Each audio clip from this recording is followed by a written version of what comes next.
3절까지 제가 읽겠습니다. 여호와께서 아브라함에게 이르시되 너는 너의 고향과 친척과 아버지의 집을 떠나 내가 내게 보여줄 땅으로 가라. 내가 너로 큰 민족을 이루고 내게 복을 주어 내 이름을 창대하게 하리니 너는 복이 될지라.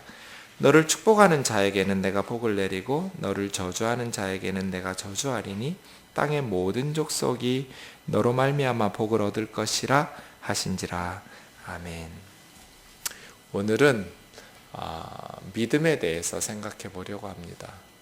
믿음의 핵심이 무엇일까를 말할 때 우리가 아브라함을 믿음의 조상이라고 말합니다. 아브라함을 왜 믿음의 조상이라고 말할까? 아브라함이 어떻게 살았길래 그를 믿음의 사람이라고 부르는가? 우리가 아브라함을 부르시는 오늘 본문 말씀에서 믿음의 본질이 무엇인가? 믿음으로 산다라는 것은 무엇을 의미하는지를 생각해 보려고 합니다. 하나님께서 아브라함에게 너는 너의 고향과 친척과 아버지 집을 떠나 내가 너에게 보여줄 땅으로 가라 라고 말씀하셨습니다. 왜 하나님께서 고향을 떠나라고 하셨을까요? 또 친척을 떠나라는 것은 무슨 의미이고 아버지 집을 떠나라는 것은 어떤 의미일까요? 어느 목사님들은 이것을 한글 문자적으로 보아서 하나님께서 아브라함에게 말씀하신 것이 4가지였다. 고향, 친척, 아버지 집, 그리고 지시하는 땅. 그런데 그 중에서 아브라함은 하나만 지켰고 3가지를 어겼다. 고향 떠난 것만 지켰고 친척은 떠나지 않았는데 조카 롯을 데리고 갔기 때문에 또 아버지도 데리고 갈대아 우르를 떠났고 또 하나님이 원하신 것은 가나안 땅이었는데 가나안으로 가지 않았고 하란으로 갔었다. 그래서 하란에서 아버지가 돌아가신 후에야 비로소 원래 하나님께서 가라고 하신 가나안 땅으로 갔다. 그래서 아브라함이 처음 믿음을 시작할 때는 4가지 중에 하나만 지켰으니까 25%를 순종하는 믿음이었고 75% 4분의 3은 불순종한 그런 작은 믿음이었다. 그렇다가 점점 그 믿음이 자라나서 이삭을 모리아산에서 번제로 바칠 수 있을 만큼 믿음이 자라나게 되었다. 이렇게 설명하는 설교들과 책들이 많습니다.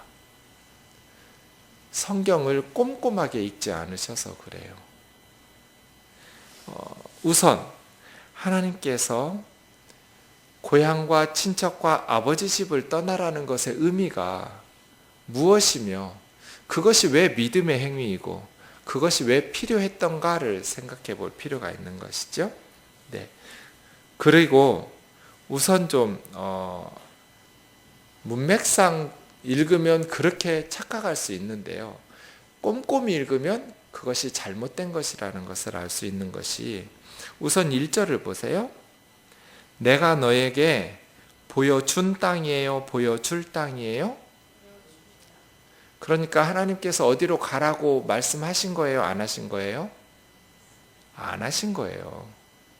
하나님은 처음부터 갈대아 우르에서 가나안 땅으로 가라 보여주셔놓고 그렇게 가라 하셨는데 아브라함이 불순종하고 하란으로 갔기 때문에 아버지가 돌아가신 게 아니에요. 그러니 중요한 것은 가나안이라는 도착할 목적지가 아니에요. 떠나라는 것이 중요한 거예요. 떠나라 이죠.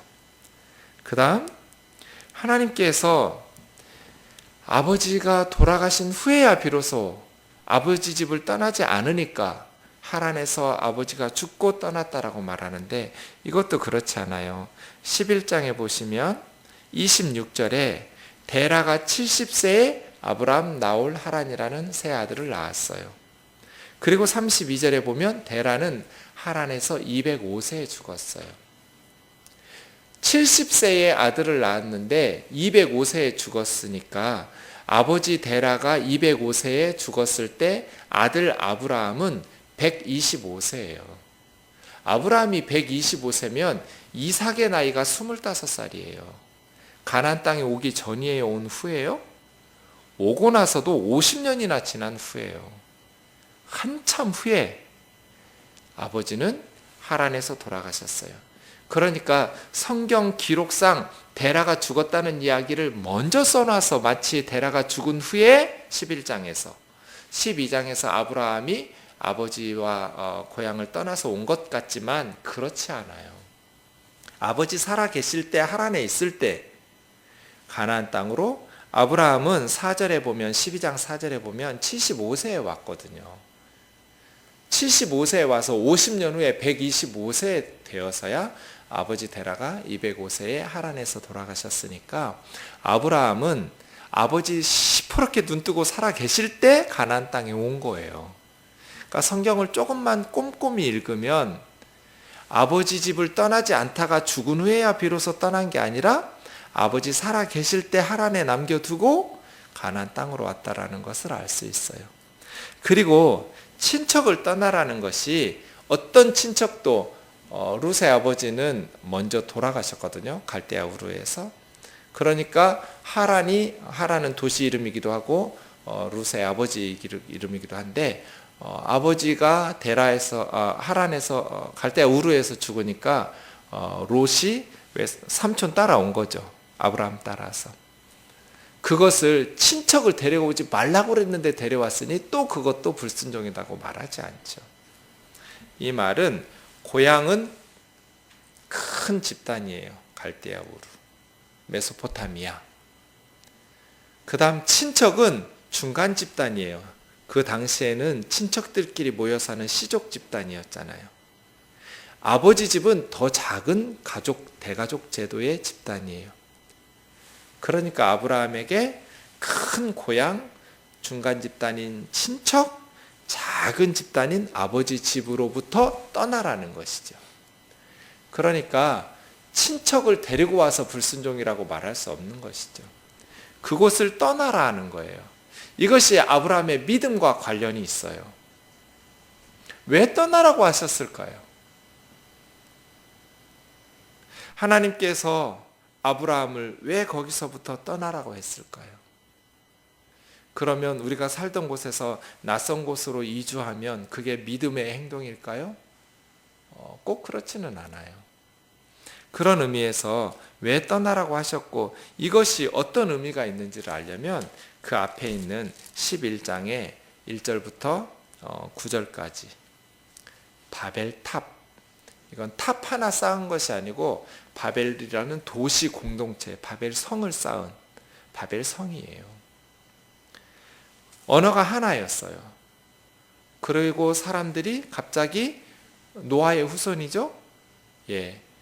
노아 방주에서 살아남은 8명의 식구들이 번성해서 사람들이 점점 늘어났을 때 시날이라는 평지, 그 시날 평지 바로 근처에 갈대아 우르가 있어요. 아브라함의 고향 말이에요. 유프라테스 티그리스강 하류예요. 거기에서 메소포타미아 문명이 시작되는 것이죠. 그곳에서 사람들이 성을 쌓으면서 3절 보세요. 자, 벽돌을 만들어 견고히 굽자. 벽돌로 돌을 대신하여 역청으로 진흙을 대신하고 자, 성읍과 탑을 건설하여 그 탑 꼭대기를 하늘에 닿게 하여 우리 이름 내고 온 지면에 흩어짐을 면하자. 이 4절에 3가지가 들어있네요. 첫 번째, 탑을 꼭대기를 하늘까지 닿게 하자. 두 번째, 우리 이름을 내자. 세 번째, 흩어짐을 면하자. 이 사람들의 구호 속에 바벨 공동체가 무엇을 도모했는지를 알 수 있어요. 아브라함은 그 한복판에서 살고 있는 거예요. 3가지가 다 잘못되었어요. 이 사람들이 왜 하늘 꼭대기까지 닿는 탑을 쌓으려고 했을까요? 왜 힘들게 그렇게 높은 탑을 쌓으려고 했을까요? 하늘 꼭대기까지 올라가는 탑. 높은 곳에 올라가서 좋은 경치를 보려고 했나요? 그럴 것 같진 않아요. 홍수에 대한 두려움이 있는 것이죠. 또다시 이 세상을 멸하는 큰 홍수가 일어나면 어떡하지? 하늘 꼭대기까지 올라가서 우리가 안전하게 살자. 하나님의 무지개 언약을 주시면서 걱정하지 말라고, 다시는 세상을 멸할 홍수가 없을 거라고 약속하신 말씀을 신뢰하지 않는 거예요.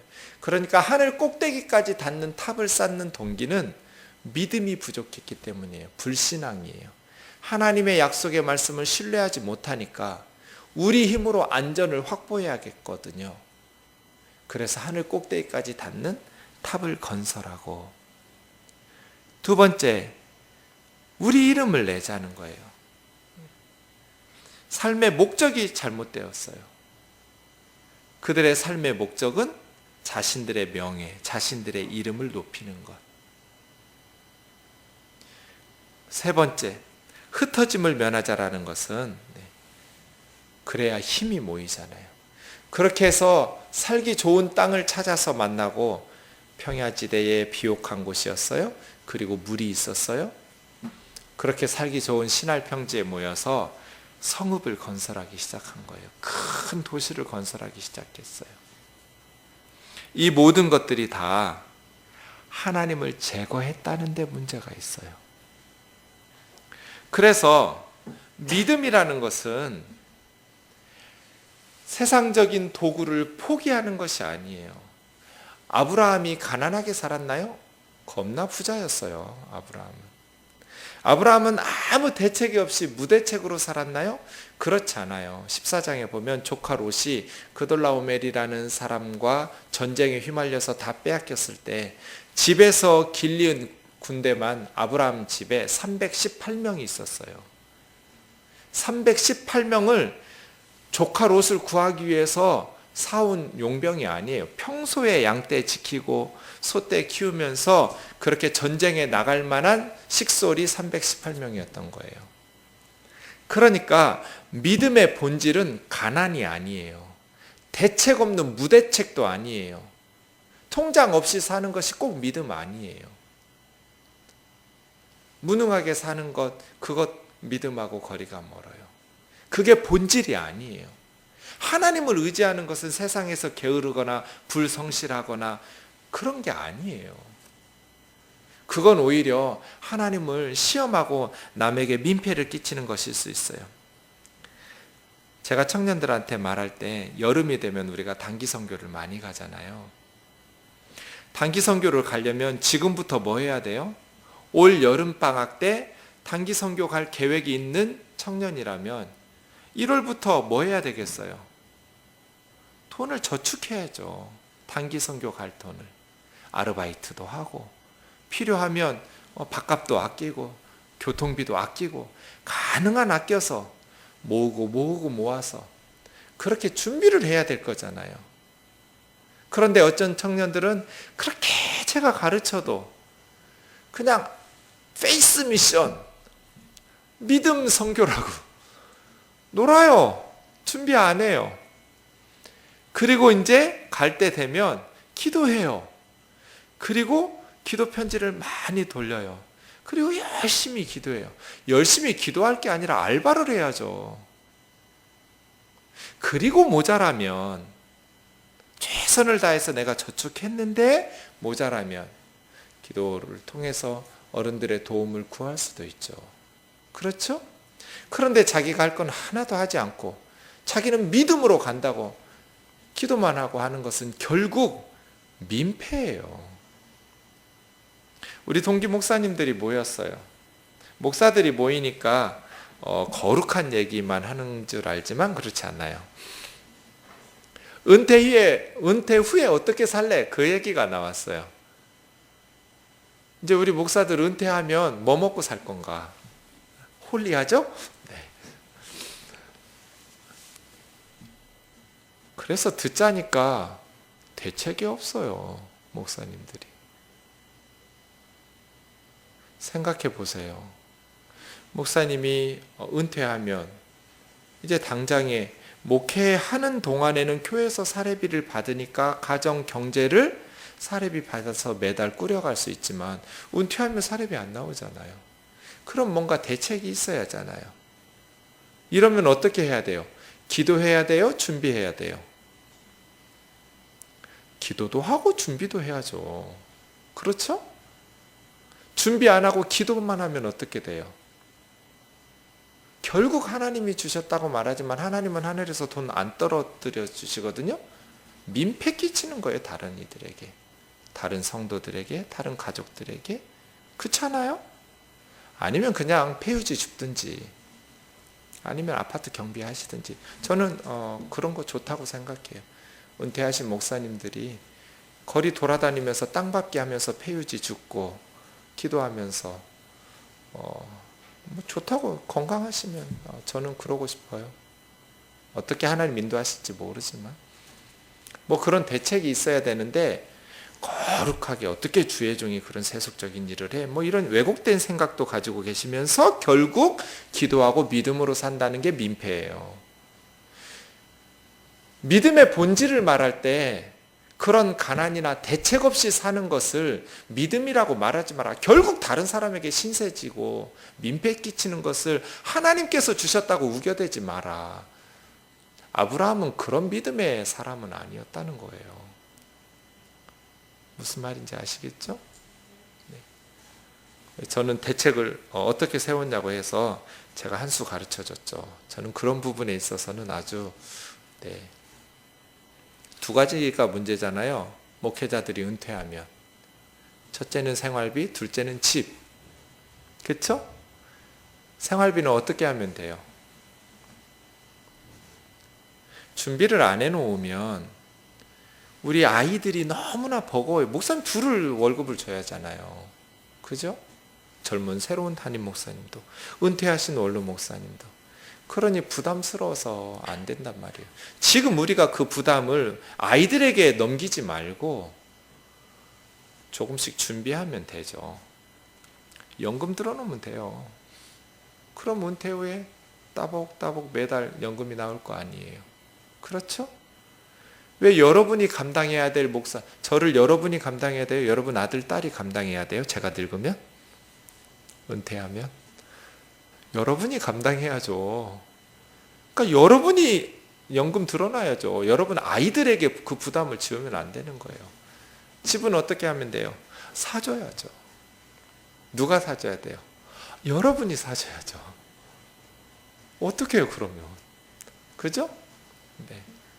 제가 서울에 살면 전세를 얻어주거나 그 돈이면 조금 멀어진 지방으로 가면 집을 살 수 있겠죠. 그렇죠? 네. 언제까지 사줘야 돼요? 저와 제 아내가 죽을 때까지 책임져야죠. 제가 먼저 죽든지 해서 나중에 죽는 사람이 있지 않겠어요? 같이 죽으면 더 좋겠지만, 네. 마지막 사람이 죽으면, 그 다음에 이제 그 집이 누구의 것이 되면 돼요? 교회 것이 되면 돼요.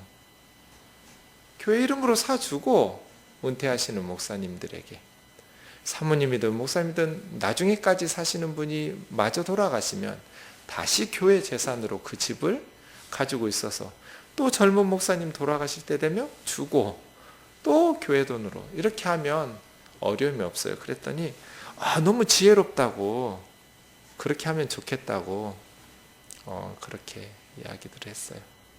준비를 안 하는 것은 믿음이라고 말하기는 어렵죠. 아브라함은 그렇게 대책 없이 결국 다른 사람에게 신세지고 민폐 끼치면서 그거 하나님이 주셨다, 믿음으로 살았다라고 말하기 어려운 것이지요. 최선을 다해서 준비해야죠. 그럼 믿음의 핵심이 뭐냐? 믿음의 본질이 뭐냐? 이 세 가지예요. 첫 번째, 하나님을 제거시키고 하나님의 약속의 말씀을 신뢰하지 못하니까 하늘 꼭대기까지 닿는 탑을 쌓지 않는 거. 아브라함에게 그 바벨 공동체에서 뛰어져 나오라는 거예요. 가나안 땅이 살기 좋아서 가는 곳 아니에요. 선교하기 좋은 위치이기 때문에 가라는 것 아니에요. 바벨 공동체를 떠나라는 거예요. 왜요? 그 땅에서는 하나님을 제거시켰기 때문에. 하나님을 제거시키고 하나님이 말씀하신 말씀을 믿고 신뢰하지 못하니까 하나님께서 또 홍수를 주시면 하늘 꼭대기까지 닿는 탑 쌓아놓고 안전을 확보하는 거예요. 그런 식으로 안전을 확보하지 말고 하나님을 신뢰함으로써 안전을 확보하라는 거예요. 게으르고 무대책으로 산 거 아니에요. 열심히 양 키우고 소 키우고 그렇게 부유하게 살았죠. 그러나 그 물질이나 그 군사력에 의지하지 말고 하나님 의지하고 살라라는 거예요. 하나님 말씀 의지하고 사는 거예요. 그게 믿음의 핵심이에요. 삶의 목적이 우리 이름을 내는 것이 아니라 하나님의 이름을 높이는 것 말이에요. 그 많은 물질을 하나님의 이름을 높이는 도구로 쓰는 것 말이에요. 이게 믿음의 본질이에요. 핵심은 하나님을 제거시켰냐? 하나님을 제거시키니까 불안하잖아요. 그러니까 요새를 쌓아야죠. 하늘 꼭대기까지 닿는. 그렇게 살지 말라는 거예요. 하나님을 인정하고 우리 이름이 아니라 하나님을 높이는 도구로 우리의 물질도 건강도 재능도 시간도 우리의 모든 것을 하나님을 위해서 쓰임 받으면서 살라라는 것이죠. 그것이 믿음의 본질이에요. 바벨 공동체처럼 하나님 제거시키고 인간들의 힘을 모아서 하늘 꼭대기까지 닿는 탑을 쌓으면서 자신들의 이름을 높이고 하나님께서 흩어지고 땅에 편만하게 하나님의 제사장 되고 하나님의 청직이 되어서 섬기라니까 흩어지지 말고 우리끼리 힘을 모으자라고 말하는 하나님의 뜻에 정면으로 위배되는 것이 아니란 말이에요. 믿음의 본질은 내 삶에 하나님을 인정하는 것.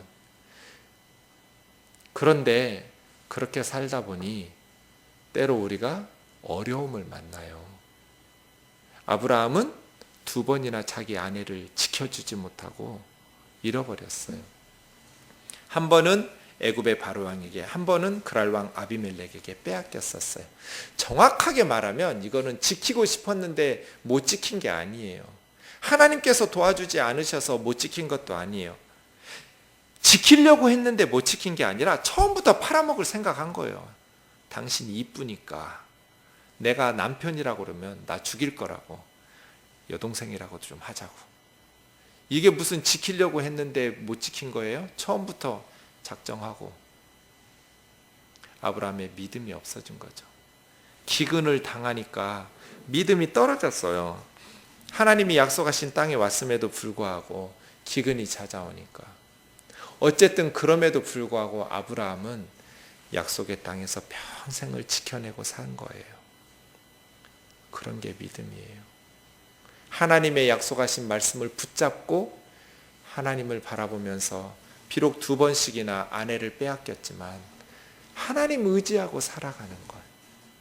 내 힘으로 쌓은 아내 뺏기기 싫으면 어떻게 해야 돼요? 고향으로 돌아가면 돼요. 거기 가면 뭐가 있어요? 나를 지켜주는 친척이 있어요. 아버지 집이 있어요. 고향 사람들이 있어요. 요새예요. 그런데 하나님께서 하나님을 제거시킨 그곳에서 살지 말고 하나님을 신뢰하고, 만약에 아브라함이 애굽에 내려갔을 때 사라를 내 아내라고 했다면 바로에게 빼앗겼을까요? 안 빼앗겼을까요? 안 빼앗겼을 거예요. 기근이 있어서 그랄 땅으로 갈 때 아비멜렉 왕에게 내 아내 사라라고 했다면 안 빼앗겼을 거예요. 하나님께서 요새되어서 지켜주셨을 거예요. 그런데 아브라함은 그런 믿음이 없어서 빼앗겼던 거죠. 그럼에도 불구하고 하나님 신뢰하고 살아가는 것. 그래서 믿음이란 우리 마음의 삶의 본질에 범사에 하나님을 의지하고 신뢰하는가? 아니면 세상에서 정말 나에게 힘이 되어줄 수 있는 물질이나 권력을 하나님을 이용해서라도 얻고자 하는가? 이걸 잘 체크해 보셔야 돼요. 물질과 권력과 명예와 이 모든 것들을 하나님의 이름을 위해서 사용하는 도구로 정말 하나님의 이름을 위해서 하나님의 말씀을 신뢰하면서 살아가는가? 아니면 이 땅의 물질과 권력과 명예와 행복과 안전을 위해서 하나님을 도구 삼아서 필요로 하면서 살아가는가? 이건 엄청난 차이예요.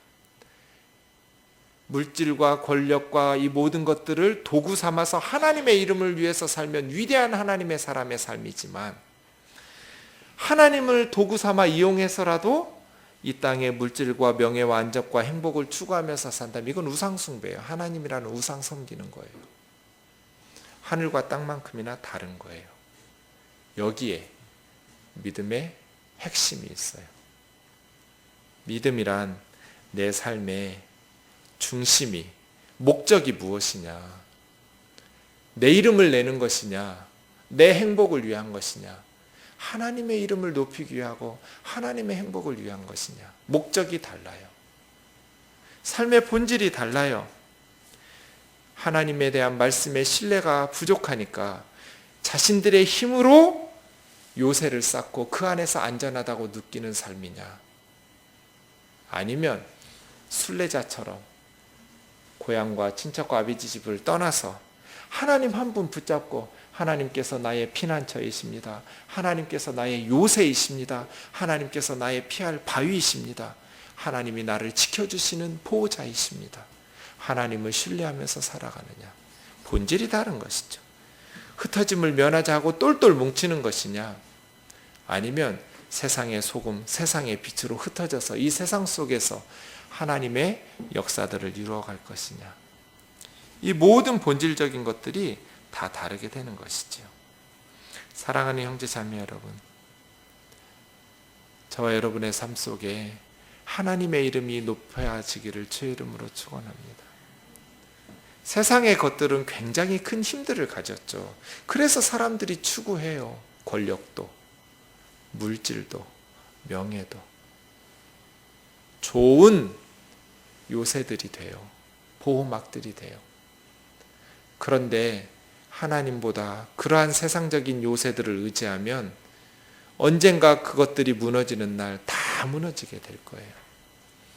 그러나 바벨 요새를 떠나서 하나님의 약속의 말씀 부여잡고 순례의 길을 떠나기 시작하면 하나님께서 때로 위기를 만나기도 하지만 넘어가게 하시고 구해 주시고 하나님께서 결국 믿음의 조상 아브라함처럼 저와 여러분의 삶도 위대한 믿음의 승리자들이 되게 하실 줄로 믿습니다.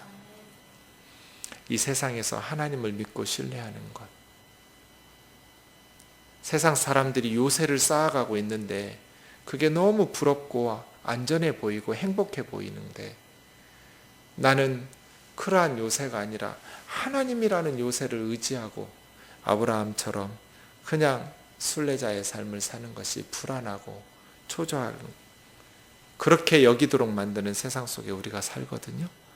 그럼에도 불구하고 믿음으로 하나님의 약속의 말씀을 부여잡는 자들이 점점 시간이 흐를수록 견고해질 것이고 오히려 세상 것들만을 연연하면서 그거 의지하고 사는 자들은 점점 불안하고 두렵고 그것을 잃을까 봐 두렵고 더 얻지 못해서 불안하고 그러한 염려 속에서 살게 될 것입니다. 우리도 아브라함처럼 하나님이 주신 말씀을 부여잡고 우리에게 주신 것들이 무엇이든지 하나님을 위한 도구로 삼아서 믿음으로 승리할 수 있기를 주의 이름으로